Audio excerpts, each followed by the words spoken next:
তো আমরা carbon fibre নিয়ে আলোচনা শুরু করছিলাম এবং এটার হিস্ট্রিক্যাল ব্যাকগ্রাউন্ড বা ফাইবারটা দেখতে কেমন, তার ইন্টারনাল স্ট্রাকচার কেমন, এগুলো মোটামুটি দেখে আসছি। এখন কার্বন ফাইবারটা কিভাবে আসলে বানাই আমরা ফ্যাক্টরিতে বা ল্যাবরেটরিতে, সেইটা নিয়ে আসলে আলোচনা। তো কার্বন ফাইবার বানানোর বেশ কয়েকটা মিডিয়াম আছে। আমরা হয়তো বা আগের ক্লাসে বলছি যে কার্বনের উৎস বা কার্বনের সোর্স কিন্তু অনেক আমাদের আশেপাশে, নানান রকম ফর্মে কার্বন ছড়ায় ছিটিয়ে আছে। তো এগুলাকে যখন আমরা একটা ফাইবারে কনভার্ট করব, তখন আমাদের যে কাজটা করতে হবে, এক একটা এলিমেন্টে কার্বন ব্যতীত যে নন কার্বন ম্যাটেরিয়াল গুলো আছে সেগুলোকে এলিমিনেট করে দিতে হবে। এবং এই এলিমিনেট করার পদ্ধতিটার নাম কি ছিল মনে আছে? আমরা কি করছিলাম যাতে করে কার্বন ছাড়া অন্যান্য ম্যাটেরিয়াল গুলা বের হয়ে যায় বা সেপারেট হয়ে যায়? স্যার পাইরোলাইসিস ছিল। পাইরোলাইসিস, হ্যাঁ পাইরোলাইসিস ঠিক, মানে হাই টেম্পারেচারে এটাকে তাপ দেওয়ার ফলে আমাদের বন্ড গুলা ভেঙে গিয়ে অন্যান্য ম্যাটেরিয়াল গুলো আলাদা হয়ে যায়। আচ্ছা, তো তার আগে আমাদের কার্বন ফাইবারটা আমরা কোন র ম্যাটেরিয়াল থেকে বানাবো সেটা সম্পর্কে আলোচনা করছিলাম। আমরা দুইটা এখানে মেইনলি উল্লেখ করছি, একটা হচ্ছে পলিঅ্যাক্রিলোনাইট্রাইল থেকে, একটা হচ্ছে পিচ থেকে। পলিঅ্যাক্রিলোনাইট্রাইল আমরা সবাই চিনি, আমরা কয়েকদিন আগেই এটার ফাইবার কিভাবে বানাইতে হয় এটা পড়ে আসছি। আর পিচ হচ্ছে আমরা পেট্রোলিয়াম কোর থেকে যে একটা লিকুইড টাইপের একটা ম্যাটেরিয়াল এক্সট্রাক্ট করতে পারি, যার ভেতরে অনেক ধরনের পেট্রোলিয়াম কম্পাউন্ড থাকতে পারে, আহ, তাদেরকে বলা হয় পিচ টাইপ। তো একটা কথা এখানে বলা হয়েছে যে মানে 90% of all carbon fibre comes from polyacrylonitrile র ম্যাটেরিয়াল। মানে হচ্ছে আমাদের সারা বিশ্বে যে পরিমাণ কার্বন ফাইবার বানানো হয় তার প্রায় 90%ই বানানো হয় এই পলিঅ্যাক্রিলোনাইট্রাইল থেকে। এটার পেছনে একটা কারণও আছে, কারণটা হচ্ছে পলিঅ্যাক্রিলোনাইট্রাইল থেকে আমরা যে ফাইবারটা বানাই সেটা অনেক সুপারিয়র প্রপার্টি প্রোভাইড করে। মানে আমরা এতক্ষণ যা পড়ছি যে স্টিল বেশি স্ট্রং, তারপরে 2 টাইমস বেশি স্টিফ, তারপর হচ্ছে 1/3 লেস ওয়েট, মানে ওয়েটের দিক থেকে কম। এই প্রপার্টি গুলো বেটার আসে কখন, যখন আমরা এই পিএএন থেকে বানাই।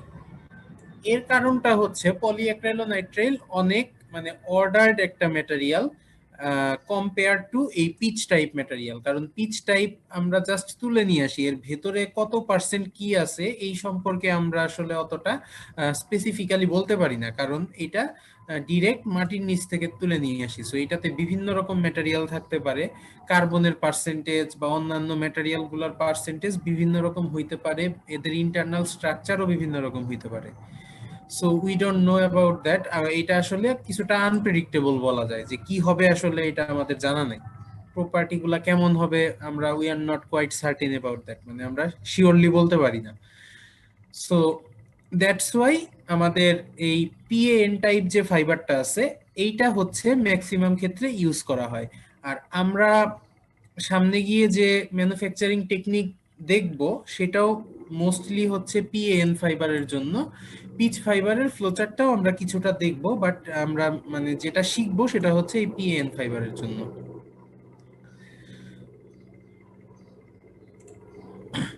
আচ্ছা, তো র মেটেরিয়ালের দিক থেকে চিন্তা করলে এগুলা বাদেও আরো অনেক র মেটেরিয়াল আছে যেগুলাকে আমরা বলি প্রিকারসার। এটা লাস্ট ক্লাসে বলছিলাম অলরেডি, যে প্রিকারসার বলা হয় আমরা যখন যে র মেটেরিয়ালটা নিয়ে কাজ করি সেই র মেটেরিয়ালটাকে প্রিকারসার বলা হয়। আচ্ছা, তো প্রিকারসারের মধ্যে তাহলে কি কি আছে? টেক্সটাইল প্যান, যেটার কথা একটু আগে বললাম, পলিঅ্যাক্রিলোনাইট্রাইল। এরপরে মেল্টেবল পলিঅ্যাক্রিলোনাইট্রাইল একটা আছে, কারণ আমরা জানি যে টেক্সটাইলের ক্ষেত্রে আমরা যে পলিঅ্যাক্রিলোনাইট্রাইলটা ইউজ করি এটা কিন্তু মেল্টেবল না। এটা মেল্ট করলে এটার থার্মোসেনসিটিভ, অর্থাৎ প্রপার্টি ডিগ্রেড করে, নষ্ট হয়ে যায়। এটা হচ্ছে আমরা অ্যাক্রাইলিক পরার সময় বলছিলাম যে অতিরিক্ত টেম্পারেচারে আমার পলিঅ্যাক্রিলোনাইট্রাইলের প্রপার্টিটা নষ্ট হয়ে যায়। সো এটাকে আমরা সলিউশন স্পিনিং করছিলাম, আশা করি তোমাদের মনে আছে। আহ, এটাকে সলিউশন বানিয়ে বিশেষ করে ওয়েট, মানে ওয়েট স্পিনিং সিস্টেমে আমরা এটাকে স্পিনিং করছিলাম। আর আরেকটা পলিঅ্যাক্রিলোনাইট্রাইল আছে যেটাকে মেল্ট করা যায়, বাট এটা তোমার টেক্সটাইল পলিঅ্যাক্রিলোনাইট্রাইলের মতো প্রপার্টি শো করে না, এবং দ্যাটস ওয়াই এটা খুব বেশি ইউজও হয় না আমাদের কার্বন ফাইবার বানানোর ক্ষেত্রে। তারপরও এটা থেকে করা যায়, পসিবল। এরপরে আছে একটা ন্যাচারাল ম্যাটেরিয়াল, লিগনিন। লিগনিন থেকেও আমরা কার্বন ফাইবার এক্সট্রাক্ট করতে পারি, পলিইথিলিন থেকেও করতে পারি, পিচ থেকে করতে পারি। পিচের কথা তো বললাম একটু আগে। তো এই যে র ম্যাটেরিয়াল গুলা প্রত্যেকেরই কিছু সুবিধা আছে, কিছু অসুবিধা আছে, যেগুলোর উপরে ভিত্তি করে ডিটারমাইন করা হয় আসলে আমরা এটা থেকে করব কি করব না। তো ম্যাক্সিমাম ক্ষেত্রে আমাদের যে মেইন প্রপার্টি গুলো দরকার সেগুলো আসলে এই টেক্সটাইল পলিঅ্যাক্রিলোনাইট্রাইল থেকেই চলে আসে। সো এইটাই সবচেয়ে বেশি ইউজ করা হয় 90% ক্ষেত্রে, আর বাকি সব মিলে আমরা 10% চিন্তা করতে পারি। তো এখানে কিছু জেনারেল কথাবার্তা আছে, অ্যাডভান্টেজ ডিসঅ্যাডভান্টেজ, এগুলো একটু নিজেরা দেখে নিও, এটা ডিটেলসে আসলে বলার কিছু নাই। এনার্জি কম, ভলিউম বেশি, এই টাইপের কথাবার্তা। আচ্ছা, তো এখন ম্যানুফ্যাকচারিং ফ্লো চার্টটা যদি আমরা দেখি, এটা হচ্ছে পিএএন এর জন্য, পলিঅ্যাক্রিলোনাইট্রাইলের জন্য। তো আমাদের কাজ হবে মেইনলি দুইটা স্টেজে। ফার্স্ট স্টেজে আমরা কি করব, এই প্রিকারসারটাকে বানাবো। পলিঅ্যাক্রিলোনাইট্রাইলটা যেভাবে আমরা বানাইছি ফাইবার ফর্মে, ওই অ্যাক্রিলিক চ্যাপ্টারে যেভাবে পড়ে আসছি ঠিক সেইভাবে এই ফাইবার ফর্মে পিএএন পলিমারটাকে বানিয়ে নিতে হয়, এবং তারপরে সেই প্রিকারসারটাকে নিয়ে আমরা পরবর্তী প্রসেসে কার্বন ফাইবার বানাই। তো ফার্স্ট স্টেজ সম্পর্কে আমরা সবাই জানি, অ্যাক্রিলিক নেই, তারপরে কোপলিমার যদি লাগে নেই, একটা কো ক্যাটালিস্ট নেই, নিয়ে পলিমারাইজেশন করলে আমার কি CH2 CHCN, এটাই তো ছিল নাকি অ্যাক্রিলিকের কেমিক্যাল ফর্মুলা। তো এইটা আগে বানায় নেওয়া হয়, এরপর এইটাকে সলিউশন ফর্মে নিয়ে যাওয়া হয়। সলভেন্ট কি ছিল কারো মনে আছে? কার্বন ছিল? হ্যাঁ হ্যাঁ। না স্যার, মানে হচ্ছে যে অ্যাক্রেলিকের হুম। ওই কার্বন চেইনে কি তিনটে ছিল, মানে এই সিএন বাদে? তিনটা ছিল, বুঝি নাই কোশ্চেনটা। আচ্ছা, না না স্যার, ঠিক আছে স্যার। তিনটা কার্বন, হ্যাঁ মনে পড়ছে। জি স্যার। আচ্ছা, এইটাকে এরপরে আমরা সলিউশন বানাইছি। আমাদের সলভেন্ট ছিল কি DMF, ডাইমিথাইল ফর্মেমাইড, এরকম একটা সলভেন্ট ছিল। এরপর তাকে আমরা ওয়েট স্পিনিং করছি, পোস্ট ট্রিটমেন্ট যা ছিল করছি, এবং এর ফলে আমাদের কি অ্যাক্রাইলিক ফাইবারটা তৈরি হয়েছে। এখন এই অ্যাক্রাইলিক ফাইবারটাকে আমরা র ম্যাটেরিয়াল হিসেবে নিয়ে সেইটাকে কার্বনে কনভার্ট করব। তো সেইটা করার জন্য কিছু প্রসেস বা কিছু স্টেপ আছে, খুবই অল্প, বাট হাই টেম্পারেচার যে স্টেপগুলা সেগুলো হচ্ছে এখানে আসবে, মানে আমরা যে পাইরোলাইসিসের কথা বলছি সেই স্টেপগুলা এখানে চলে আসবে। সো প্রিকারসারকে নেওয়া হয়, একে তিনটা স্টেপে তাপ দেওয়া হয়। ফার্স্ট স্টেপটাকে আমরা বলি হচ্ছে স্টেবিলাইজেশন, যেটা 200 থেকে 300 ডিগ্রি সেলসিয়াস তাপমাত্রায় এটাকে এয়ারের সংস্পর্শে তাপ দেওয়া হয়। তো এইটা করার উদ্দেশ্য হচ্ছে এইটাকে একটা অক্সিডাইজেশন স্টেপের মধ্য দিয়ে নিয়ে যাওয়া। এই অক্সিডাইজেশন স্টেপটা কি করে, এই এই যে কেমিক্যাল ফর্মুলাটা আছে একটু আগে লিখছিলাম, এইটাকে আমরা অক্সিডাইজ করার মাধ্যমে এটাকে ফ্লেম প্রুফ বানাই।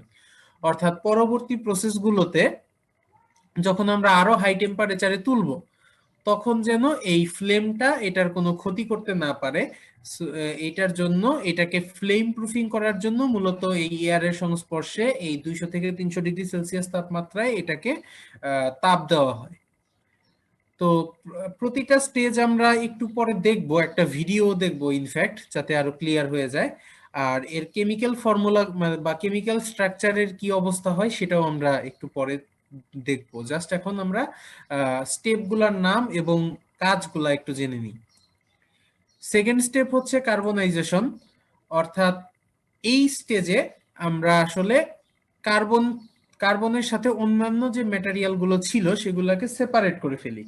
এই জন্য এটাকে নামকরণ করা হয়েছে কার্বনাইজেশন, অর্থাৎ কার্বনে কনভার্ট করি, অনলি কার্বন যেটা আমাদের দরকার সেটাতে কনভার্ট করি। তো এইটার জন্য আমাদের যা করতে হয় 1000 ডিগ্রি সেলসিয়াস টেম্পারেচার ইনার্ট অ্যাটমসফিয়ারে আমরা এই কাজটা করে থাকি।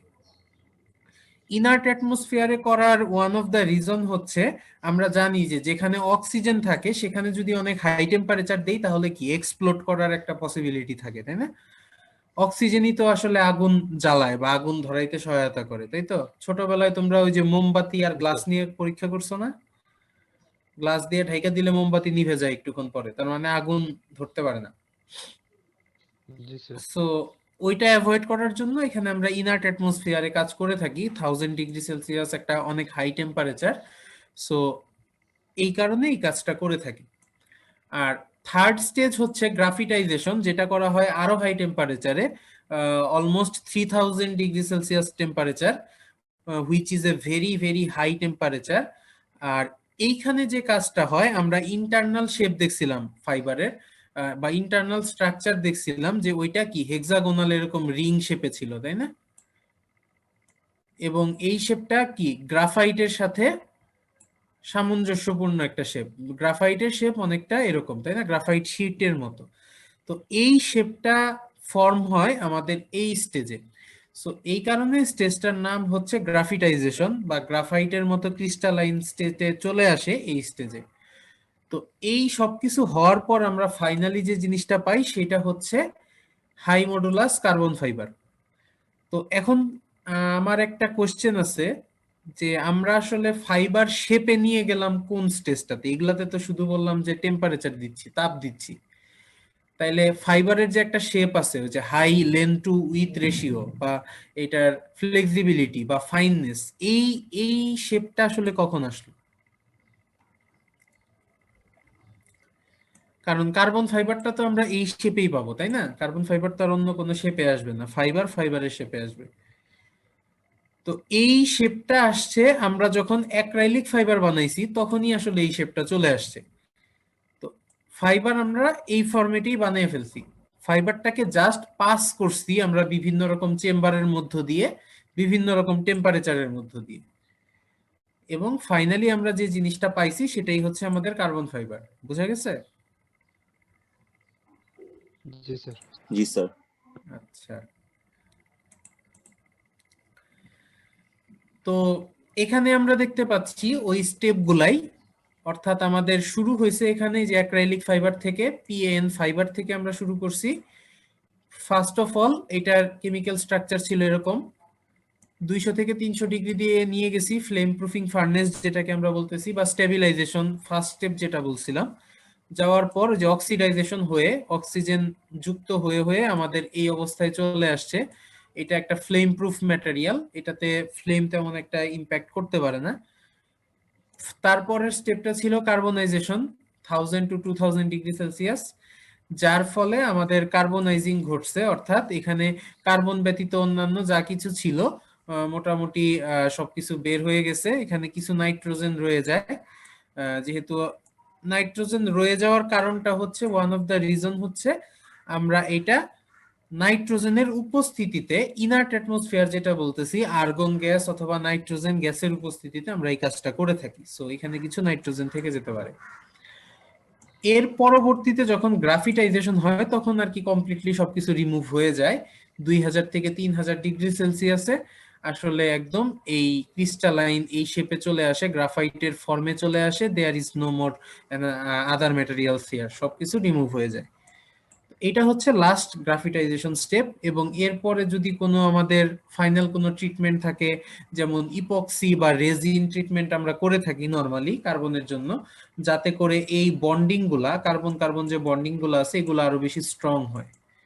তো এইটাকে বলা হয় একটা সাইজিং ট্রিটমেন্ট অথবা এন ট্রিটমেন্ট, এই নামে এটাকে ডাকা হয়। যেটা আমরা ওই ফাইবারের প্রপার্টিকে আরো একটু ইমপ্রুভ করার জন্য কিছু কেমিক্যাল এটার উপরে ইউজ করতে পারি। এবং ফাইনালি আমরা যে জিনিসটা পাই কালো কালারের, সেটা হচ্ছে কার্বন ফাইবার।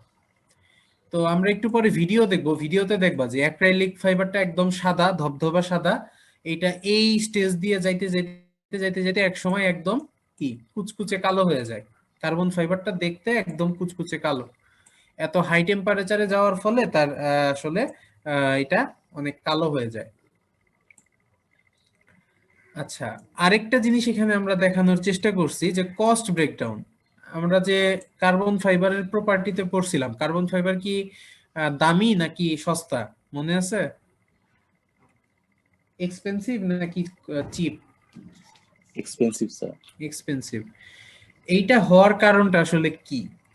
এইখানে আমরা যদি কস্ট ব্রেকডাউনটা দেখি, প্রতিটা স্টেপে আসলে কত পার্সেন্ট কস্টিং আমাদের লাগে। ফার্স্ট অফ অল আমরা যখন অ্যাক্রাইলিক ফাইবারটা বানাই, এখানেই আমাদের 53% কস্ট চলে যায়। অর্থাৎ কার্বন ফাইবারের দাম যদি হয় 20 টাকা পার গজ, প্রতি গজ, এটা এমনি জাস্ট উদাহরণ দিচ্ছি, নট 20 টাকা, 20 টাকার 10 টাকাই 10 টাকার বেশি চলে যায় হচ্ছে তোমার এই প্রিকারসার স্টেজে, 12 টাকা বা 11.5 টাকা চলে যায় প্রিকারসার বানাইতে। এরপরে carbonisation, stabilisation, pre post treatment, এই স্টেজগুলোতে আরো বাকি কত 47% যে থাকে সেটা একটা ভাগ হয়ে যায়। এবং এর ফলে আমাদের কার্বন ফাইবারের দাম অনেক বেশি। কারণ তোমরা যদি কম্পেয়ার করো, আমরা অ্যাক্রাইলিক ফাইবারও তো বানাইছি, তাই না? সো অ্যাক্রাইলিক ফাইবারের দাম যদি হয় 10 টাকা, কার্বন ফাইবার সেম অ্যামাউন্টের কার্বন ফাইবারের দাম হবে কত? প্রায় দ্বিগুণ, প্রায় 20 টাকা, তাই না? সো খুব সহজেই বোঝা যাচ্ছে যে অন্যান্য ফাইবারের তুলনায় কার্বন ফাইবারের দামটা একটু বেশি, এটা একটু এক্সপেন্সিভ, বিকজ আমরা এখানে দুইটা ফাইবার মূলত তৈরি করতেছি। একবার এটা বানায় নিচ্ছি, সেইটাকে আবার এটাতে কনভার্ট করতেছি। সো এখানে খরচ একটু বেশি হবে, এটাই স্বাভাবিক।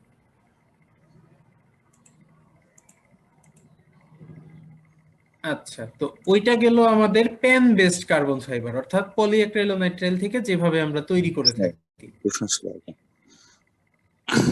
স্যার, ওখানে একটা জিনিস, যে ওই ফ্লেম প্রুফ করার সময় আমরা হচ্ছে বায়ুর সংস্পর্শে হচ্ছে উত্তপ্ত করলাম, হ্যাঁ, উত্তপ্ত করায় যে অক্সিজেন গুলা লাগলো সেটার জন্য বলতেছে হচ্ছে ফ্লেম প্রুফ। মানে স্যার হ্যাঁ। প্রথম কথা হচ্ছে যে এই অক্সিজেন জোড়া লাগার কারণটা কি? কারণ হচ্ছে এটা তো দহন হয়ে যাওয়ার কথা যদি অক্সিজেন থাকে। না, দহন হওয়ার কথা, বাট এখানে টেম্পারেচারটা কিন্তু অত বেশি না, দহন হওয়ার মতো না। মানে এখানে যদি আমি 1000 ডিগ্রি দিতাম তাহলে ঠিক আছে, এটা পুড়ে যেত, শেষ। বাট এটা আমরা কিন্তু মাত্র 200 থেকে 300 ডিগ্রিতে তুলতেছি। অ্যাক্রাইলিকের মেল্টিং টেম্পারেচার কত মনে আছে? না স্যার। অ্যাক্রাইলিকের মেল্টিং টেম্পারেচার কিন্তু এরকম 300 এর মতো। ওকে, আচ্ছা আচ্ছা। সো এইখানে এই টেম্পারেচার এটাকে পুরাইতে পারে না আসলে, বা তুমি যেটা বলতেছো যে একদম করে দেওয়া, ওইটা করতে পারে না। আর স্যার একটা জিনিস, যে এই অক্সিজেনের জন্য যদি ফ্লেম প্রুফ হয়, লাস্টে যখন আমরা গ্রাফাইটাইজেশন করলাম হুম। তখন এরপরে তো আর কোনো অক্সিজেন নাই, তাহলে এই ফ্লেম প্রুফ করে আমাদের ওইখানে কি প্রপার্টিসে কোনো ইফেক্ট ফেলবে? আর লাভটা কি হবে এটা? না, ফ্লেম প্রুফটা আমরা করছি এই যে কার্বনাইজেশন প্লাস হচ্ছে অক্সিডাইজেশন, এইখানে কিন্তু আমরা অনেক হাই টেম্পারেচারে তুলতেছি। তো এইখানে যাতে করে আমাদের ওই ইম্প্যাক্টটা না আসে, এক নাম্বার কথা হলো আমরা ইনার্ট অ্যাটমসফিয়ারে করতেছি। আর সেকেন্ড হচ্ছে এটাকে আরো সেফ করার জন্য এটাকে ফ্লেম প্রুফ করে দিচ্ছি আর কি। তার মানে স্যার একবারে লাস্টে যে যখন কার্বন ফাইবারটা পাবো ওইটার মানে ফ্লেম প্রুফ এরকম না ব্যাপারটা? না, ওইটা ফ্লেম প্রুফ হয়ে যাবে, কারণ দেখো এই অবস্থাতে তোমার স্ট্রাকচারটা কিন্তু ওপেন, এই অবস্থায় স্ট্রাকচারটা ওপেন। এইটাকে তুমি যদি 1000-এ নাও তাহলে খুব সহজেই এটার একটা মানে ক্ষতি হইতে পারে, তাই না?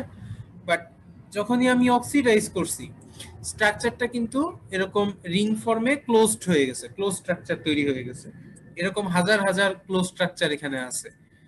তো এই ক্লোজ স্ট্রাকচারটা বানিয়ে নেওয়ার জন্য ওয়ান অফ দা মানে কন্ডিশন হচ্ছে এই অক্সিডাইজেশন করতে হবে।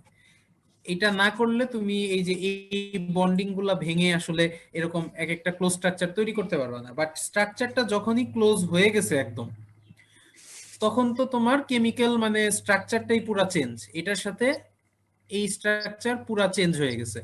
তো এইটা already closed, so chemically inert হয়ে যাবে। কেমিক্যালি ইনার্ট হয়ে গেছে, রাইট? সো এইটা যখন ইনার্ট হয়ে গেছে একবার, তখন তোমার এইটাকে আবার চেঞ্জ করে নিয়ে আসার জন্য কিন্তু আবার পুরো স্ট্রাকচারটাকে ভাঙতে হবে। সো সেইটা আবার হিউজ এনার্জি দরকার হবে। এবং এই এনার্জিটা নট এনাফ যে 2000 থেকে 3000 ডিগ্রি বা পরবর্তীতে আমি যে অ্যাপ্লিকেশনে ইউজ করব সেই অ্যাপ্লিকেশন গুলার এনার্জি এটাকে ভাঙবে। ওকে, সো মূলত স্ট্রাকচারটাকে ফিক্স করে নেওয়ার জন্য এখানে অক্সিডাইজেশন একটা ইম্প্যাক্ট ফেলে আর কি। বোঝা গেল? জি স্যার।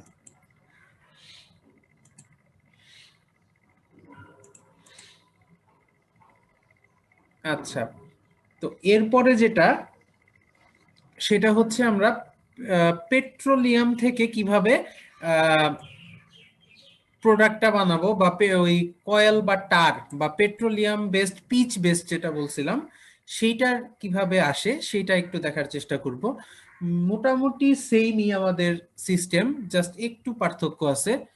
প্যান বেসডের ক্ষেত্রে আমরা যেটা বলছিলাম, ওইখানে আমরা অ্যাক্রাইলোনাইট্রাইল ফাইবার থেকে কার্বন ফাইবার তৈরি করছি। আর এখানে আমরা যে পিচটা পাই, এটা কিন্তু একটা লিকুইডিশ ফরম্যাটে থাকে, বা এইটা তোমার সরাসরি ফাইবার ফর্মে তো আমরা পাই না ফর শিওর।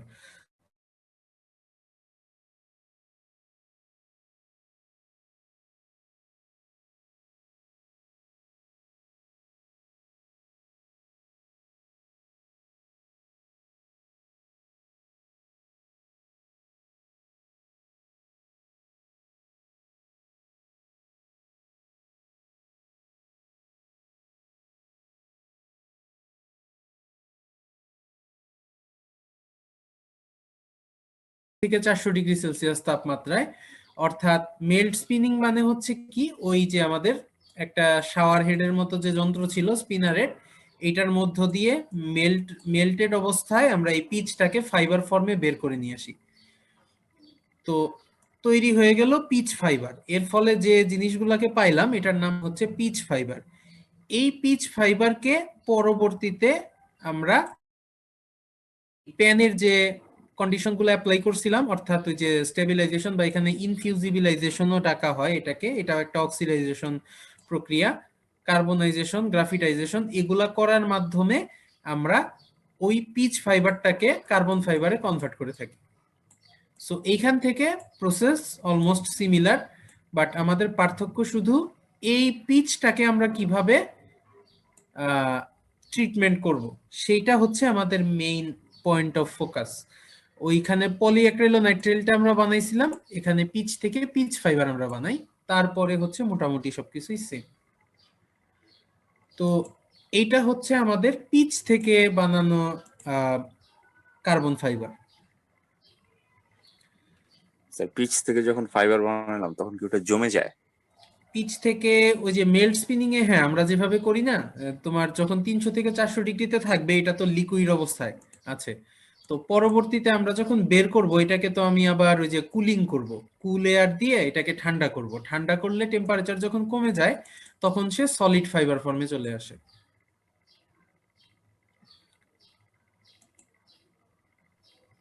স্যার কস্ট কম কোনটায় স্যার? কস্ট হচ্ছে অবশ্যই এইটাতে কম, তোমার পেট্রোলিয়াম বেসড বা পিচ বেসড যেটা, এটাতে কস্ট কম। কিন্তু আমরা যদি প্রপার্টির কথা চিন্তা করি, এখানে আমাদের প্রপার্টি অত ভালো আসবে না, not age good as acrylic ফাইবারের যেটা। এটাও আমরা দেখবো একটু পরে, প্রপার্টির মধ্যে পার্থক্যগুলা কি কি আসলে।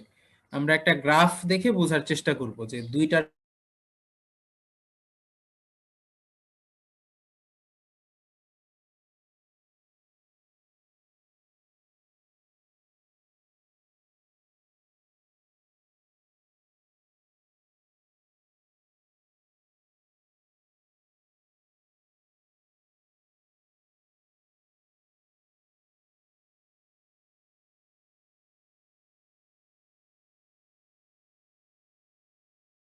বলছি এটাও একটা হিট ট্রিটমেন্ট, যেখানে আহ, এটা মানে কার্বন ব্যতীত অন্যান্য যে ম্যাটেরিয়াল গুলো ছিল সেটাকে ইনফিউজিবিলাইজ করা হয়। ফিউজিং মানে কি আমরা জানি, জোড়া লাগানো।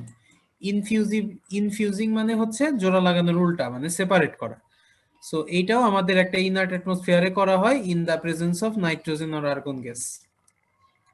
আর্গন গ্যাস হচ্ছে ইনার্ট, নাইট্রোজেনের উপস্থিতিতেও এটা করা যেতে পারে, কারণ নাইট্রোজেন তেমন একটা ইয়াতে ইম্প্যাক্ট করে না আমাদের মানে পুড়ে যাওয়ার ক্ষেত্রে বা ই করার ক্ষেত্রে।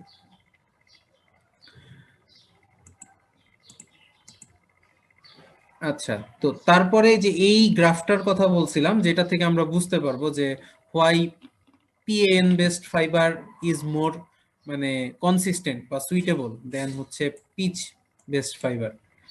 তো এইখানে আমরা দুইটা, একটা লাল বাটন, একটা হচ্ছে সাদা ইন্ডিকেটর, দুইটা ইন্ডিকেটর দিয়ে একটা প্যান বেসড, একটা হচ্ছে পিচ বেসড বুঝাইছি।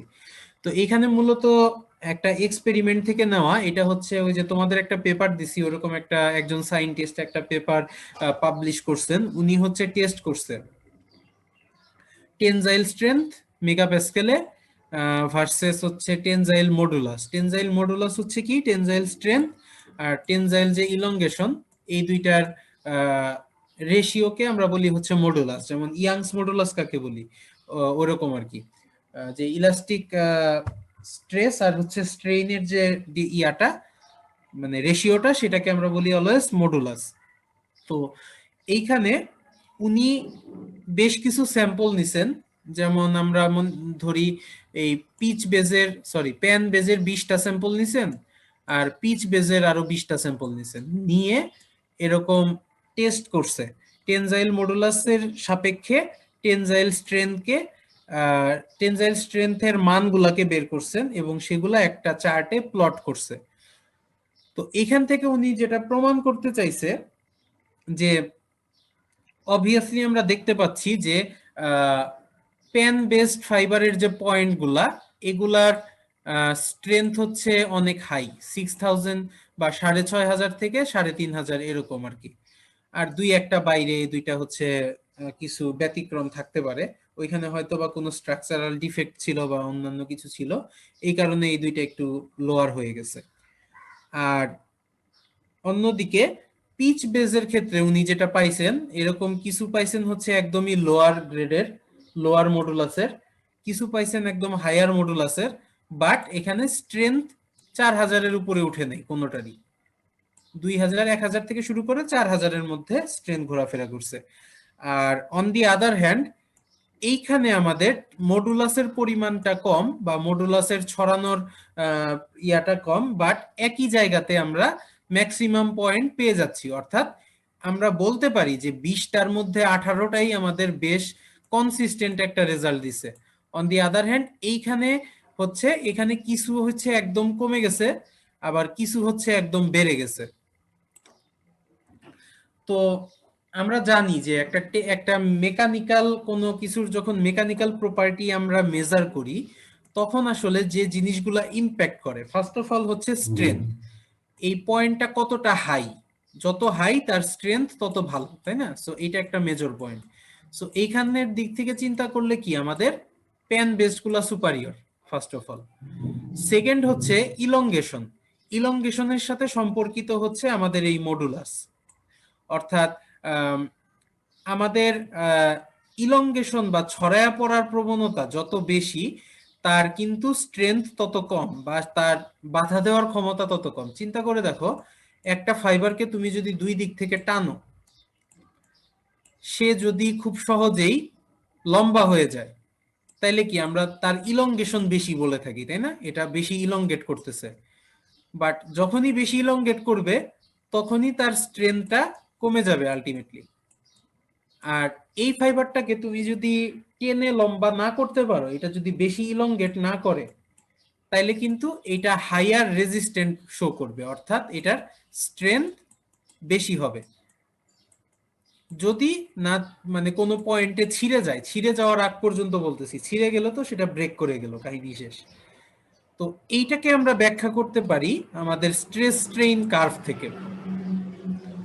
তো একটা স্ট্রেস স্ট্রেইন কার্ভ যখন আমরা আঁকবো একটা ম্যাটেরিয়ালের, স্ট্রেস স্ট্রেইন কার্ভ নরমালি এরকম হয়, এরকম হয়ে একটা পয়েন্টে গিয়ে সে ফেল করে যায়, যেখান থেকে একদম পড়ে যায়।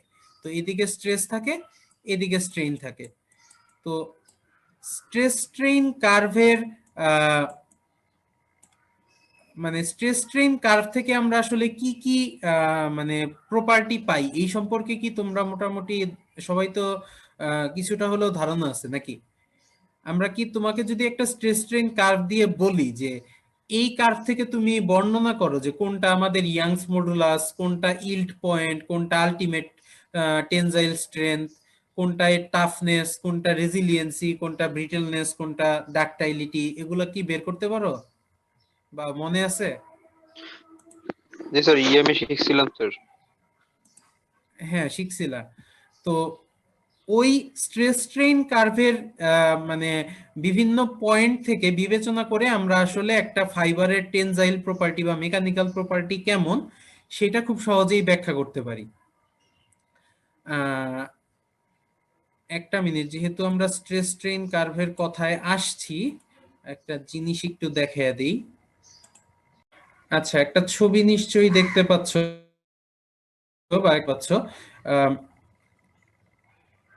এখানে তোমরা আমি তোমাদের এই পিডিএফটা শেয়ার করে দিব। এখান থেকে আমরা মানে স্ট্রেস স্ট্রেইন কার্ভ থেকে আসলে কি কি ইম্পর্টেন্ট প্রপার্টি আমরা বের করতে পারি, ম্যাটেরিয়াল প্রপার্টি, সেটা এখানে আর কি দেখানো আছে। সো যেমন হচ্ছে এই পয়েন্টটা আমার কত উঁচুতে, এই যে ultimate strength, stress at break যেটা ভেঙে যাওয়ার আগে, সেইটা ডিফাইন করে আলটিমেটলি আমার ফাইবারটা বা ম্যাটেরিয়ালটা কতটুকু স্ট্রং। তারপরে স্ট্রেস স্ট্রেইন কার্ভের ভেতরের যে অংশটুকু, স্ট্রেস স্ট্রেইন কার্ভের ভেতরের যে অংশটুকু, পুরা এরিয়াটা, সেইটা ডিফাইন করে আমার ম্যাটেরিয়ালটা কতটুকু টাফ, অর্থাৎ এটা একদমই ফেল করার আগে সে কতটুকু টাফনেস ক্রিয়েট করে। আর ইল্ড পয়েন্ট যেটা, সেটা হচ্ছে আমাদের ডিফাইন করে যে কোন পয়েন্টে এসে আমাদের ম্যাটেরিয়ালটা ইলাস্টিক থেকে প্লাস্টিক নেচারে চলে যাবে।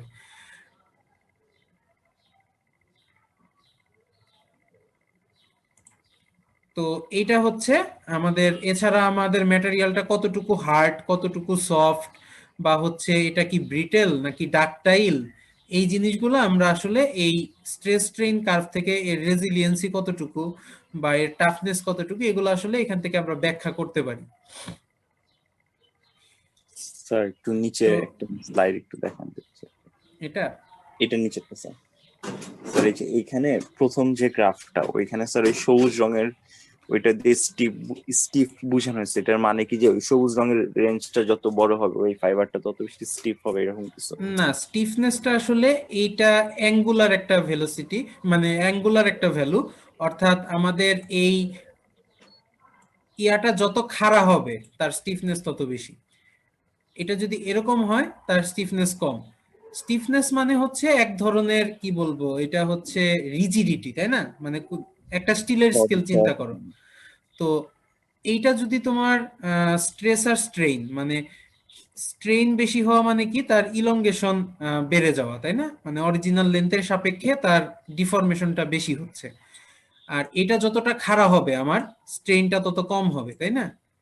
তো স্ট্রেইন কম হওয়া মানে তুমি তাকে বাঁকাইতে পারবা না, তুমি তাকে রিজিড, সেটাকে ফ্লেক্সিবিলিটি অতটা বেশি না, স্টিফ, হার্ড। তো এইটা যতটা খাড়া হবে বা যতটা এরকম মানে অ্যাঙ্গেল যতটা কম বেশি হবে তার উপরে ডিপেন্ড করে এটার স্টিফনেস মেজার করা হয় আর কি। বুঝতে পারছো? জি স্যার। আচ্ছা, যাই হোক, এটা আউট অফ দ্য টপিক ছিল, তারপরেও আমাদের লাগবে বিধায় একটু দেখাইলাম। কারণ অলমোস্ট তোমার ম্যাটেরিয়াল সায়েন্সের টপিক এটা, কিন্তু তারপরেও আমরা যেহেতু ফাইবার নিয়ে কাজ করতেছি, ফাইবারের প্রপার্টি গুলা কিভাবে আসে, মেকানিক্যাল প্রপার্টি বিশেষত, সেইটা জানাটা জরুরি। আচ্ছা, তো আচ্ছা, এই যেখান থেকে আসছিলাম, তো এইখানে আমরা যেটা দেখতেছি যে টেনজাইল মডুলাসটা হচ্ছে পিচ বেস্টের ক্ষেত্রে অনেক ছড়ানো ছিটানো অবস্থায়। সো এটাকে আমরা বলতে পারি এটা একটা আনপ্রেডিক্টেবল জিনিস। এটা মানে এই পয়েন্টগুলা বেশি হওয়ার ফলে এর স্ট্রেংথ আলটিমেটলি অতটা বেশি না, একটু কম নর্মাল আমাদের প্যান বেস্টের ক্ষেত্রে থেকে। আর প্যান বেস্টের ফাইবারগুলো মোটামুটি একই জায়গায় সব ক্লাস্টার্ড অবস্থায়। সো এখানে আমরা বলতে পারি যে এই জায়গাটার ভেতরেই তারা অবস্থান করে, এবং এইটা হচ্ছে আহ, আমাদের মানে ইন্ডিকেট করে যে এটার স্ট্রেংথ আসলে আমার প্যান বেস্ট পিচ বেস্টের থেকে বেশি, বা মেকানিক্যাল প্রপার্টি অনেক সুপারিয়র পিচ বেস্টের তুলনায়।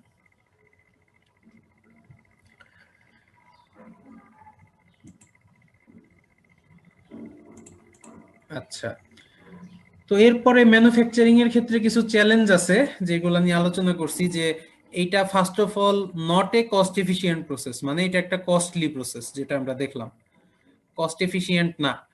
তারপর হচ্ছে এটাকে খুব ক্লোজলি মনিটর করতে হয়, যেহেতু অনেক হাই টেম্পারেচারের বিষয়, সো একটা অ্যাক্সিডেন্ট ঘটেই যেতে পারে, সো এটাকে খুব ক্লোজ মনিটরিং এ রাখতে হয় 3000-4000 ডিগ্রি সেলসিয়াস যখন তুমি তুলবা।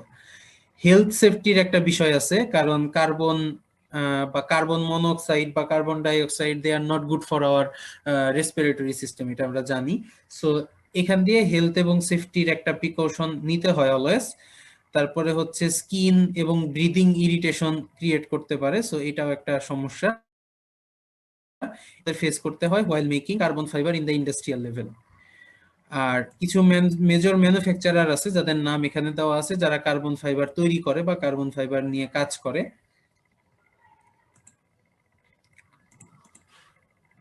এরপরে প্রপার্টিতে যদি আমরা আসি, প্রপার্টি অলরেডি আমরা মোটামুটি জেনে গেছি যে এরা হচ্ছে সুপারিয়র প্রপার্টির এক একটা ম্যাটেরিয়াল। এখানে টেনজাইল স্ট্রেংথ 1.8 থেকে 2.4 কিলো নিউটন পার মিলিমিটার স্কয়ার, এটা কিন্তু হিউজ একটা টেনজাইল স্ট্রেংথ। আমাদের যে কনক্রিট, ইটের দেয়াল, ইট সিমেন্ট দিয়ে যে আমরা কনক্রিট বানাই, তার থেকেও কার্বন ফাইবারের স্ট্রেংথ, মানে কার্বন ফাইবার বেশি স্ট্রেংথ শো করে। আমরা যদি ওই একটা জায়গায় দেখছিলাম যে পিএসআই তে যে হিসাবটা, ওইখানে আমাদের কনক্রিটের পিএসআই হচ্ছে 3600, আর কার্বন ফাইবারের পিএসআই হচ্ছে 33,000। তাহলে আমরা চিন্তা করে দেখতে পারি যে আসলে কতটা বেশি কার্বন ফাইবার স্ট্রং, বা কার্বন ফাইবারের মেকানিক্যালি কতটা বেশি সুপারিয়র।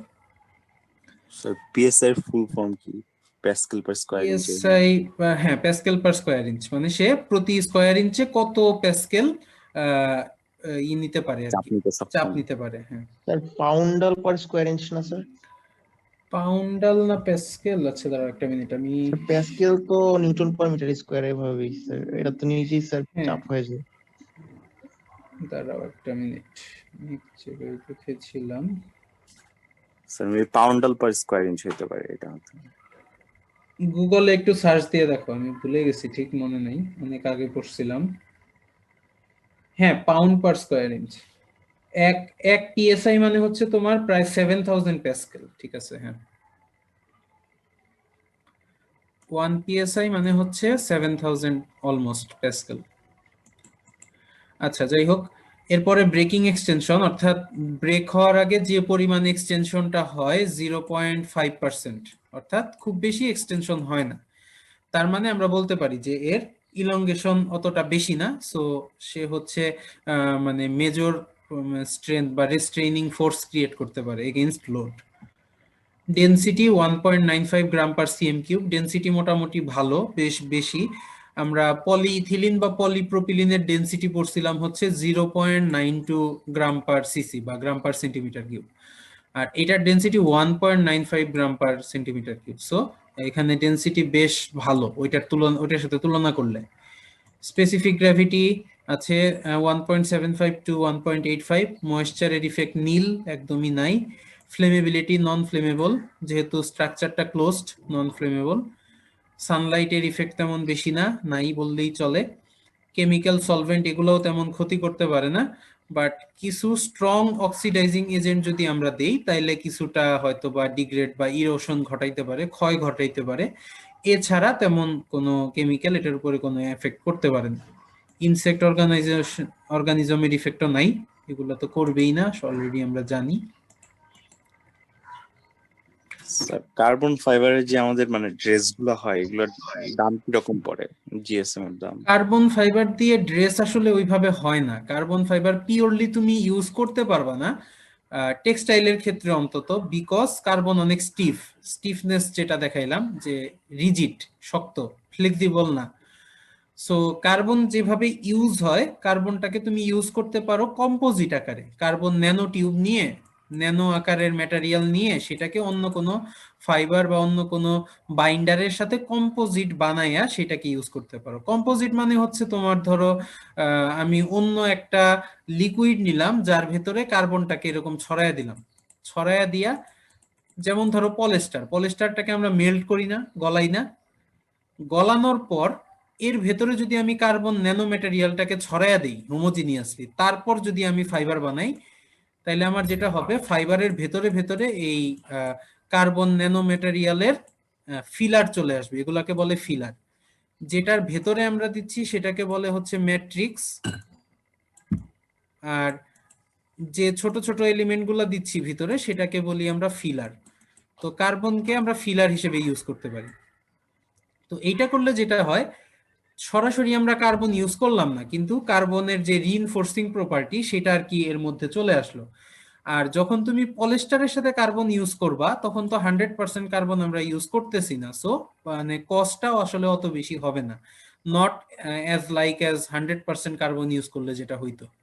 বুঝা গেছে? জি স্যার, মানে স্যার তখন কস্ট কেমন পড়ে তখনই বা কস্ট? তখন কস্ট একটু বেশি পড়বে, বাট স্পেসিফিক্যালি আমি আসলে বলতে পারবো না, কারণ বাংলাদেশে আসলে কার্বন দিয়ে তৈরির ইয়াটা অত বেশি না, মানে আমাদের কোনো এরকম কোনো ফ্যাক্টরি নাই, বা কার্বন রিইনফোর্সিং ম্যাটেরিয়াল খুব কম হয় আর কি, কিছু কম, মানে আমরা দেখবো সামনে যে কার্বনের যে অ্যাপ্লিকেশন এরিয়াগুলা এটা কিন্তু টেক্সটাইলের বাইরে আরো অনেক দূর বিস্তৃত। কার্বন দিয়ে গাড়ির বডি তৈরি করা হয়, বা তোমার ইয়া কি বলে বুলেট প্রুফ ভেস্ট তৈরি করা হয়, রকেট টকেট, তারপরে এয়ারোস্পেস ইন্ডাস্ট্রিতে ইউজ হয়। এই ইউজগুলা টেক্সটাইলের তুলনায় অনেক বেশি আর কি কার্বন ফাইবার গুলোর ক্ষেত্রে চিন্তা করলে।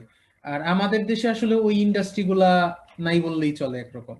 আর কার্বন ফাইবার দিয়ে যে ওইরকম মানে টেক্সটাইল রিলেটেড যে জিনিসগুলা তৈরি করা হয়, এটা আমি আসলে এখনো কোথাও মানে বাস্তব রিয়ালিস্টিক্যালি দেখি নাই যে কার্বন দিয়ে টেক্সটাইল তৈরি করতেছে বা এরকম কিছু।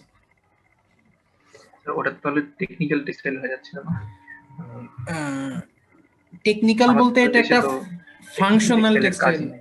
হ্যাঁ, ফাংশনাল টেক্সটাইল বলতে পারো, নট টেকনিক্যাল। ঠিক আছে, হ্যাঁ টেকনিক্যালের মধ্যেও পড়ে, তুমি কিছু কিছু ক্ষেত্রে ইউজ করতে পারবা, যেমন যদি তুমি কন্ডাক্টিভ কোনো ফাইবার বা ফেব্রিক তৈরি করো, কার্বন কন্ডাক্ট করতে পারে, সো কার্বন দিয়ে এটা তৈরি করা যেতে পারে, সেই ক্ষেত্রে সেটা টেকনিক্যাল হবে, সমস্যা নেই।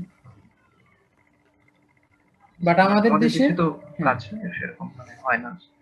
হ্যাঁ, আমাদের দেশে ইউজ কম, কিছু রিসার্চ অর্গানাইজেশন এগুলো নিয়ে কাজ করে, বাট এছাড়া মানে ইন্ডাস্ট্রিয়াল লেভেলে একদম নাই বললেই চলে আর কি। তো এই কারণেই আমাদের হচ্ছে জিনিসগুলাকে অ্যাপ্লাই করতে হবে। This is one of the মানে প্রায়োরিটি আমাদের দিতে হবে, কারণ কার্বন ফাইবারটা কিন্তু অনেক ইম্পর্টেন্ট, বা ভবিষ্যতের জন্য এটার ইউজ বলো বা এটা বিভিন্ন জায়গায় ইউজ করার প্রবণতা বেড়ে যাবে। তো কার্বন ফাইবার হোক বা অন্যান্য যে কোনো ফাইবারই হোক, আমরা যেহেতু textile based, so textile related কাজগুলো এইদিকে নিয়ে আসতে হবে আর কি, যাতে করে বেশি বেশি ইন্ডাস্ট্রি গড়ে ওঠে বা মানুষের কর্মসংস্থান হয়, সেদিকটাও খেয়াল রাখতে হবে। কারণ কনভেনশনাল যে কাপড় গার্মেন্টস, এটা আমরা খুব ভালো বানাইতে পারি, বা যেটাতে কোনো ফাংশনালিটি নাই বা যেটাতে কোনো টেকনিক্যালিটি নাই, সেগুলো আমরা খুব ভালো কাজ করতে পারি, এগুলোর দিক দিয়ে আমরা ফার্স্ট, কিন্তু এই সব জায়গায় আমরা পিছিয়ে। এগুলো তো স্যার আমাদের উদ্যোক্তাও নাই আর ইনভেস্টরও নাই। উদ্যোক্তাও নাই, ইনভেস্টরও নেই, হ্যাঁ এটাই হচ্ছে মেইন প্রবলেমটা আসলে।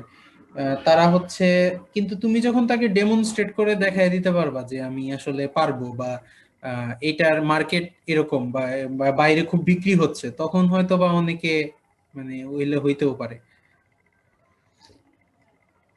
কারণ আমরা হচ্ছে আমাদের জ্ঞানের অভাব আর কি, এই কারণে সবাই সবকিছু আসলে জানেও না। তুমি চিন্তা করে দেখো, বাংলাদেশের যেসব ইন্ডাস্ট্রিয়ালিস্ট, তারা কয়জন টেক্সটাইল সম্পর্কে জানে বা টেক্সটাইল সম্পর্কে অ্যাওয়ার? কেউই কিন্তু টেক্সটাইল ইঞ্জিনিয়ার না বা এরকম না, ম্যাক্সিমামই আমি যা যা দেখছি আর কি। তারা হচ্ছে দেখছে যে বিজনেস প্রফিটেবল, সো সেখানে গিয়ে তারা ইনভেস্ট করছে এবং সেখান থেকে তারা প্রফিট করতেছে বা কাজ করে যাচ্ছে। বাট তারা যে টেক্সটাইল নলেজ থেকে বা ওই ব্যাকগ্রাউন্ড থেকে আসছে এরকম না, সো এটাই স্বাভাবিক যে তারা আসলে এগুলো প্রয়োগ করতে পারবে না।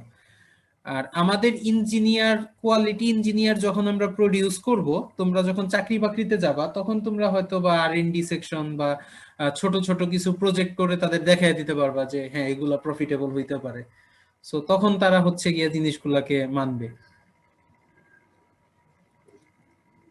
ওকে, তো এই রিসার্চ করা, বা আমরা ওই যে বলি যে ইংল্যান্ড বা ইউরোপ বা আমেরিকা এরা হচ্ছে ফার্স্ট ওয়ার্ল্ড কান্ট্রি, কেন বলি why they are first world, আমরা কেন থার্ড ওয়ার্ল্ড কান্ট্রি?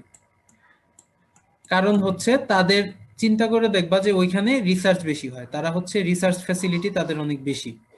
তারা রিসার্চ করে করে প্রতিনিয়ত নতুন নতুন জিনিস তৈরি করতেছে এবং ওই কাজগুলো আমাদের দিয়ে করায় নিচ্ছে, ঠিক আছে? তো যেহেতু তারা বেশি ডিপে ঢুকে যাচ্ছে বা সবকিছু সম্পর্কে তাদের আইডিয়া আছে, জানতেছে, তারা অনেক কম পয়সায় বা তারা আসলে মানে আমরা যতটা না জানি তারা আমাদের থেকে অনেক বেশি জানে যে এইটার পেছনে আসলে কস্ট কেমন, সেইটাতে কতটুকু বিক্রি করতে পারবে, কতটুকু তার প্রফিট হবে, এগুলা সম্পর্কে তারা অনেক বেশি জানে। যেমন আমি একটা বাইং হাউসে ছিলাম, আমার বাইং হাউস এখান থেকে ধরো একটা ডেনিম প্যান্ট কিন্তু হচ্ছে এভারেজ ধরো $5, $5 খরচ করতো, 5 8 40 মানে 400 টাকার মতো খরচ করতো, 400 450 টাকা। সেইটা তারা ইউরোপে নিয়ে বিক্রি করতে কততে জানো? €40।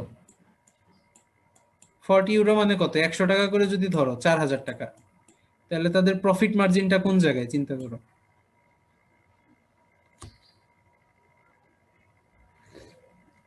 স্যার আকাশ চুকে আমাদের নিয়ে গেল। 400 টাকা দিয়ে কিনে 4000 টাকায় বিক্রি করতেছে, তাহলে এই হলো অবস্থা। তো আমরা যদি এরকম কোনো টেকনিক্যাল প্রোডাক্ট তৈরি করতে পারতাম যেটা সম্পর্কে তারা জানে না, আমরা রিসার্চ করে বের করছি, তাইলে কিন্তু আমরা সেখান থেকে প্রফিটেবল হইতে পারতাম, তাই না? আমাদের ফ্যাক্টরিগুলো প্রফিটেবল হইতে পারতো। তো এই হয়েছে অবস্থা আর কি। তো যাই হোক, আমরা পড়ায় ফিরে যাই। অ্যাডভান্টেজ ডিসঅ্যাডভান্টেজের কথা বললে, অ্যাডভান্টেজ অনেক অ্যাডভান্টেজ আছে। এটা লাইট ওয়েট, হাই স্ট্রেংথ, এগুলো অলরেডি জানি। লো থার্মাল এক্সপানশন, তারপর ডিউরেবিলিটি অনেক বেশি, corrosion resistant, radiolucency, excellent electric conductor. আচ্ছা, রেডিওলুসেন্সি ওয়ার্ডটা মনে হয় ফার্স্ট শুনছি, নাকি আগে শুনছো? না স্যার। আচ্ছা, রেডিওলুসেন্ট হচ্ছে, চিন্তা করবো অলওয়েজ ট্রান্সলুসেন্ট শব্দের অর্থ কি, এটা তো জানো। ট্রান্সলুসেন্ট অর্থ হচ্ছে কি? স্বচ্ছ, মানে যার ভেতর দিয়ে লাইট প্রবেশ করতে পারে, ভেতর দিয়ে আমরা দেখতে পারি। রেডিওলুসেন্ট হচ্ছে যে কোনো ম্যাটেরিয়ালের ভিতর দিয়ে যখন রেডিও ওয়েভ এনার্জি বা রেডিয়েশন, এই জিনিসগুলো যখন পাস করতে পারবে, সেটাকে আমরা রেডিওলুসেন্ট বলতে পারবো। সাপোজ তোমার হাত ভেঙে গেছে, আমি একটা মানে খুব টেকনিক্যাল এক্সাম্পল দেই যেখানে ইউজ হয়। ধরো তোমার হাত ভেঙে গেছে, হাত ভাঙলে কি করি আমরা? প্লাস্টার করি, তাই না? জি স্যার। প্লাস্টারটার ওজন কেমন? যাদের হাত পা ভাঙছে তারা বলতে পারবে। অন্তিক। ওজন কিন্তু হিউজ, মানে হাতটাতে একেবারে সাইজ করে ফেলে।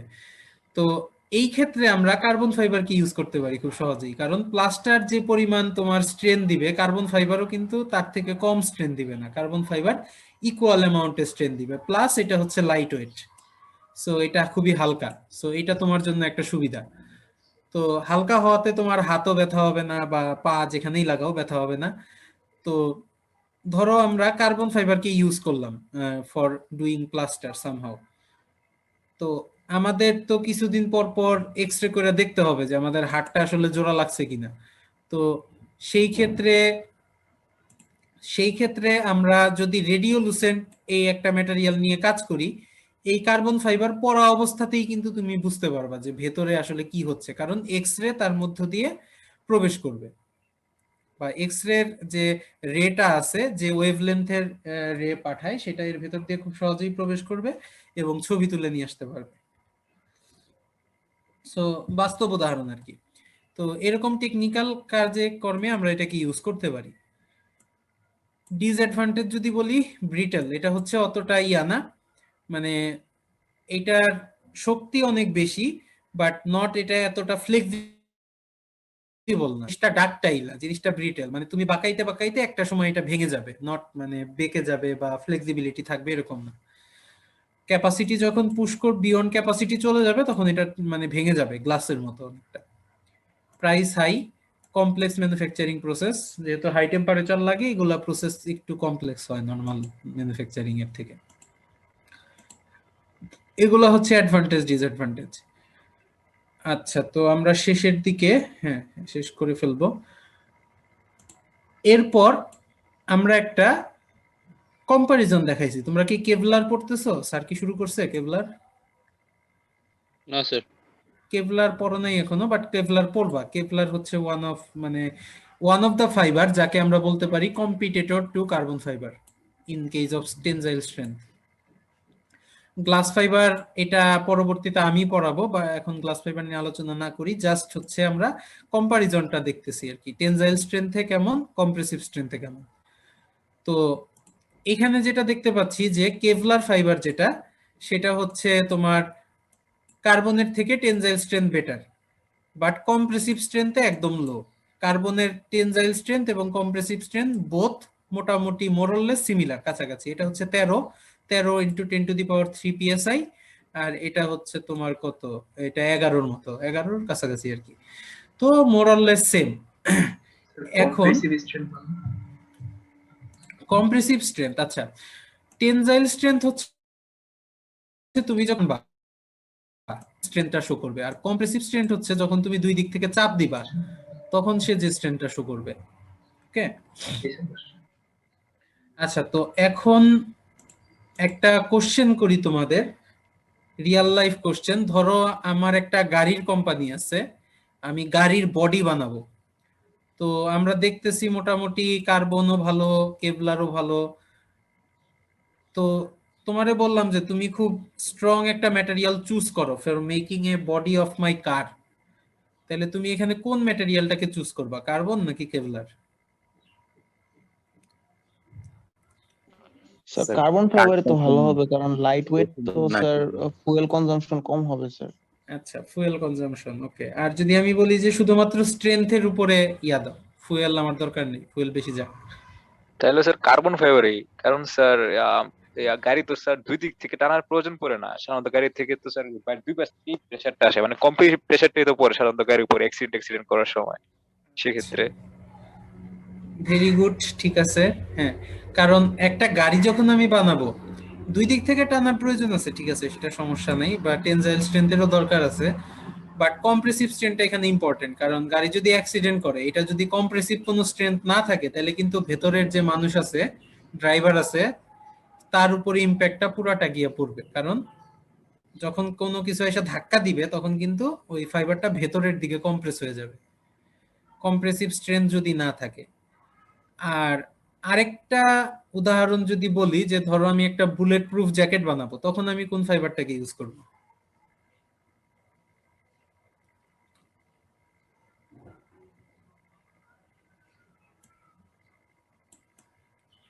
স্যার নরমালি তো কেভলার ইউজ করা হয়, এনটিএফ এ শুনছিলাম sir, Kevlar bullet use proof করা হয়, জ্যাকেটের জন্য। হ্যাঁ। তো কেন ইউজ করা হয় কেভলার, কার্বন কেন ইউজ করলাম না? কার্বন তো মোটামুটি সিমিলার বলতে পারো, টেনজাইল স্ট্রেংথ বেশি, বাট কাছাকাছি, তো খুব তো এত মানে আকাশ দাম পাতাল বেশি না। দেখে স্যার ইউজ করি নাই স্যার। দাম বেশি, আচ্ছা।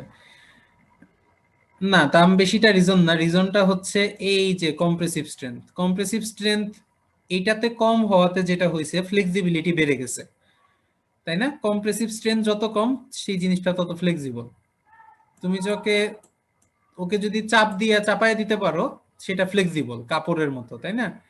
তো আমরা যদি রিজিড একটা ম্যাটেরিয়াল দিয়ে একটা জ্যাকেট বানাই, সেটা কি পরা কমফোর্টেবল হবে?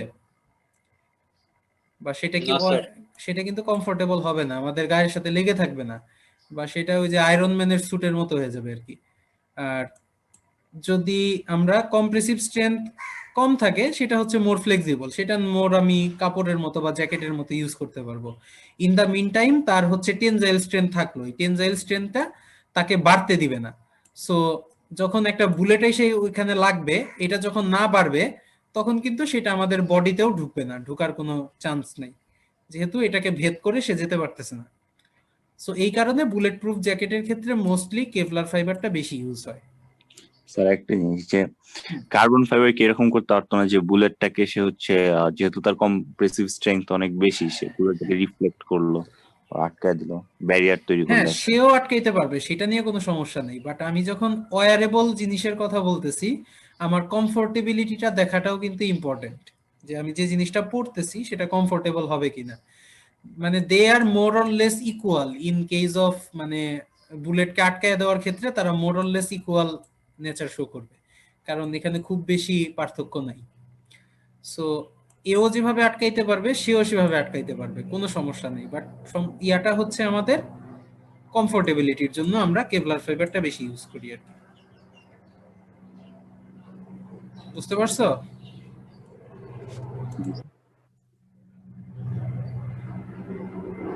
আচ্ছা, ইউজ গুলা একটু নিজেরা দেখে নিও, এন্ড ইউজ এগুলো নিয়ে অলরেডি প্রথম দিকেই আলোচনা করে ফেলছি।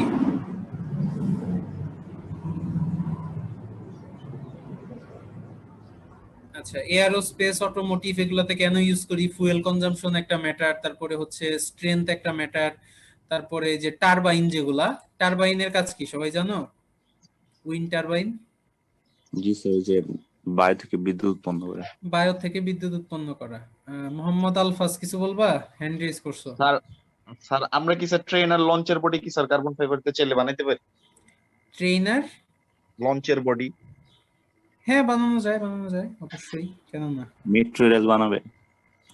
মেট্রো রেল এত টাকা পাবে কই? এমনিতেই যে টাকা খরচ হচ্ছে এগুলোর উপরে আরো টাকা তো কই থেকে পাবে?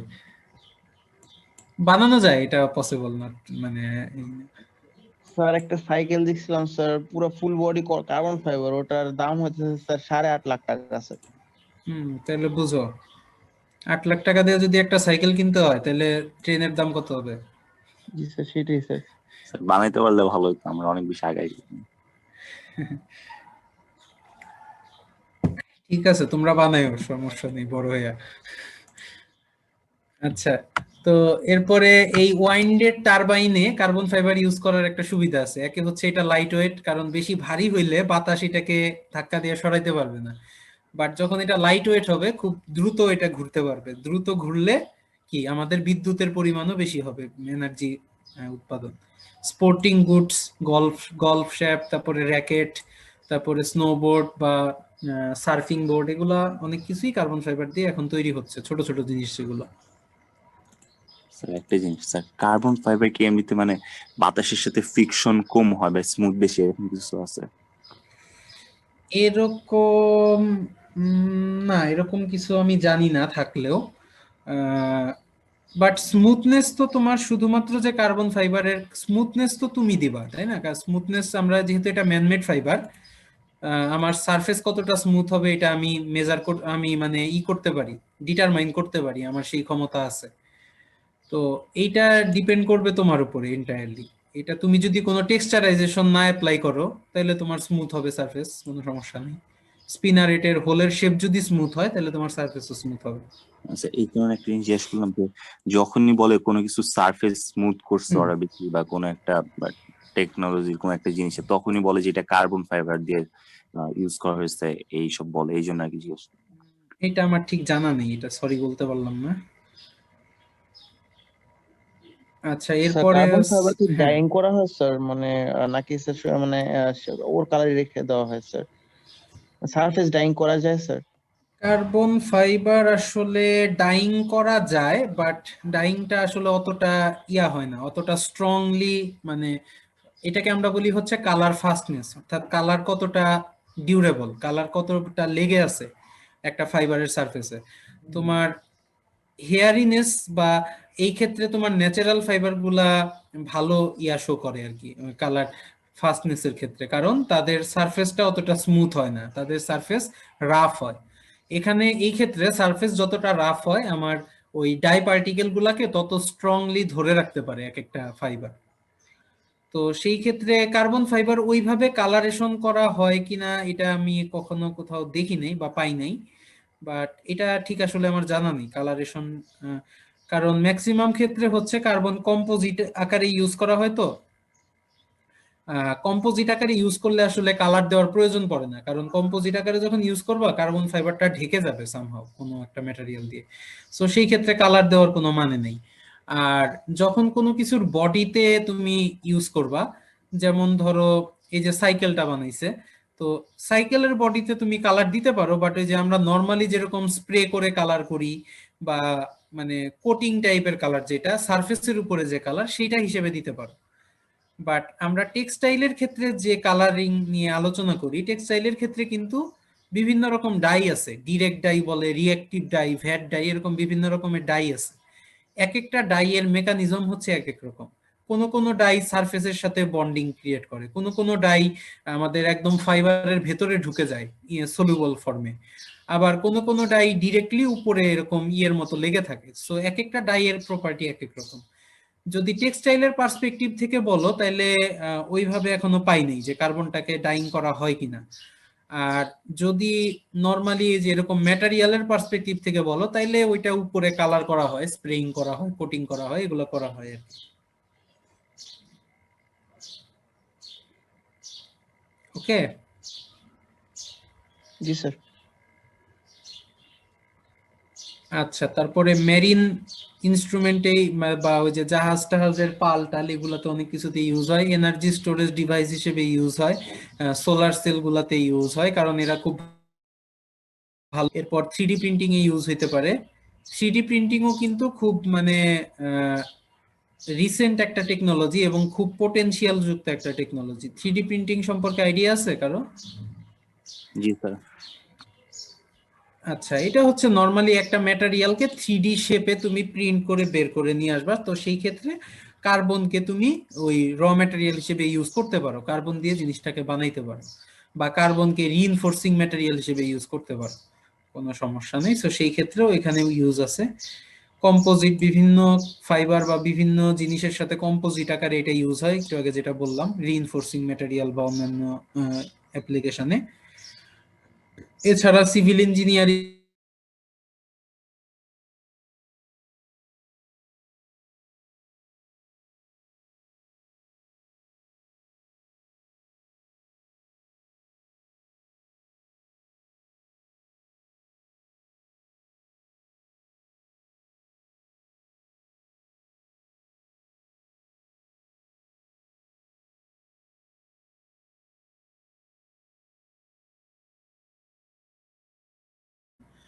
কম্পাউন্ড অ্যানুয়াল গ্রোথ রেট হচ্ছে 4% এর থেকে একটু কম, অর্থাৎ প্রতি বছর 4% করে এটার ডিমান্ড বৃদ্ধি পায় বা প্রোডাকশন বৃদ্ধি পায়। এখানে একটা স্টাডি করে দেখা গেছে যে এশিয়া মার্কেট হচ্ছে সবচেয়ে লার্জেস্ট এবং fastest growing market of carbon fibre. Sir CAGR এর ফুল ফর্মটা কি বললেন sir? Compound annual growth rate, প্রতি বছর কি পরিমাণ গ্রো করতেছে ফাইবারের।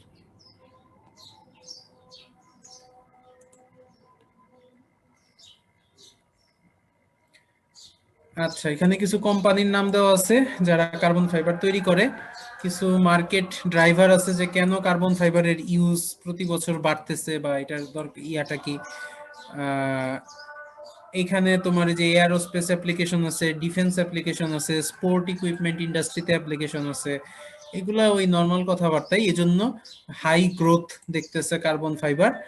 আর হচ্ছে রিক্রিয়েশনাল অ্যাক্টিভিটিতে ইনক্রিজিং হেলথ অ্যাওয়ারনেস, এগুলার কারণে কার্বন ফাইবারের ইয়াটা একটু মানে নেগেটিভ ইম্প্যাক্টও আছে, বা যে এখানে কমে যাচ্ছে।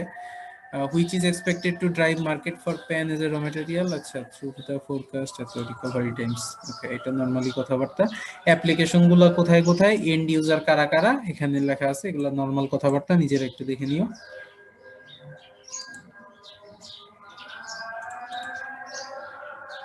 লাস্ট অফ অল, সারা বিশ্বকে যদি আমরা দেখি তাইলে কার্বন ফাইবারের সবচাইতে পটেনশিয়াল মার্কেট হচ্ছে আমাদের এশিয়ান রিজন, বিশেষ করে চায়না কার্বন ফাইবার নিয়ে অনেক কাজ করতেছে, ইন্ডিয়াও কিছু কাজ করতেছে। আমাদের দেশ যদিও মাঝখানে পড়ছে, কিন্তু আসলে ওইরকম, এই যে বাংলাদেশ ছোট্ট করে, কিন্তু আসলে ওইরকম মানে আমাদের দেশে কার্বনের ইউজ এখনো অত বেশি না। রিজিয়ন ওয়াইজ আমরা পড়ছি, ঠিক আছে, বাট এখনো অতটা বেশি না, আরো বাড়াইতে হবে। ধূসর কালার রিজিয়নটা কি স্যার? এটা হচ্ছে তোমার এটা সম্ভবত কি জানি, গ্রিনল্যান্ড সম্ভবত। হ্যাঁ, এইখানে তোমার যে কোনো সার্ভে কন্ডাক্ট করা হয় নাই, তারা হচ্ছে আউট অফ দা মানে সার্ভে রিজিয়ন, এই কারণে তাদের কোনো কালার দেওয়া হয়নি।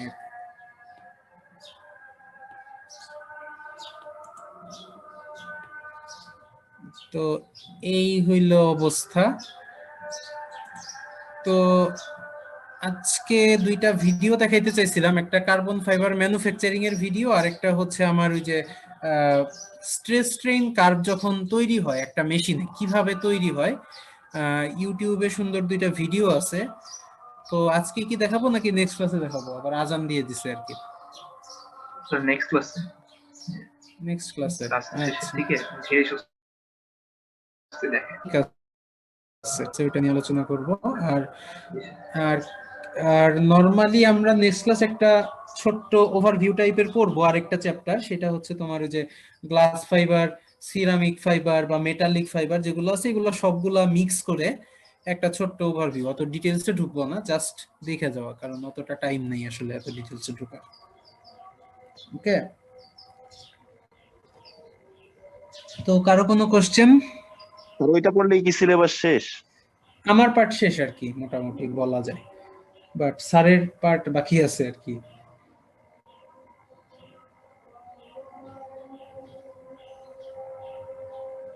তো এই ছিল আর কি আমার পার্টে। আর তোমাদের যে পেপারের একটা ইয়া দিছিলাম ওইটা কি করতে পারছো সবাই? মানে পড়া বুঝছো কিনা সেটা হচ্ছে জানার বিষয়।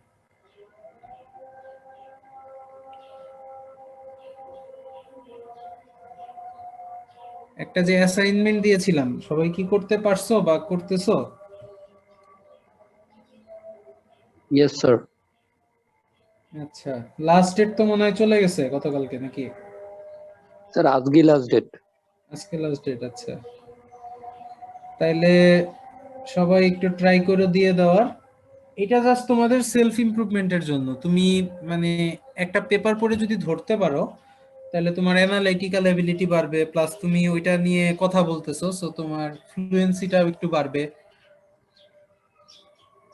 আসলে ব্যাপারগুলো কি হচ্ছে, বা ওইটা 2020 সালের একটা পেপার, সো গত বছরই ওই কাজটা হয়েছে। সো এটাও তোমরা বুঝতে পারবা যে আসলে এখন কি কাজ হচ্ছে বা কি নিয়ে কাজ হচ্ছে। এবং ওইটা হচ্ছে ওয়ান অফ দা মানে সহজ একটা পেপার, খুব কঠিন কিছু না। সো আশা করব, চেষ্টা করবো আর কি যতটা সম্ভব দিয়ে দেওয়ার। আর ওই কমেন্টগুলো আমি ওখানেই দিয়ে দিব ইনশাল্লাহ, সমস্যা নেই। Okay sir. ঠিক আছে, তাহলে আর কারো কোনো কোশ্চেন না থাকলে আমরা শেষ করতে পারি। ওকে স্যার, জি আসসালামু স্যার। আলাইকুম। আসসালামু আলাইকুম। আসসালামু আলাইকুম। ওয়ালাইকুম আসসালাম।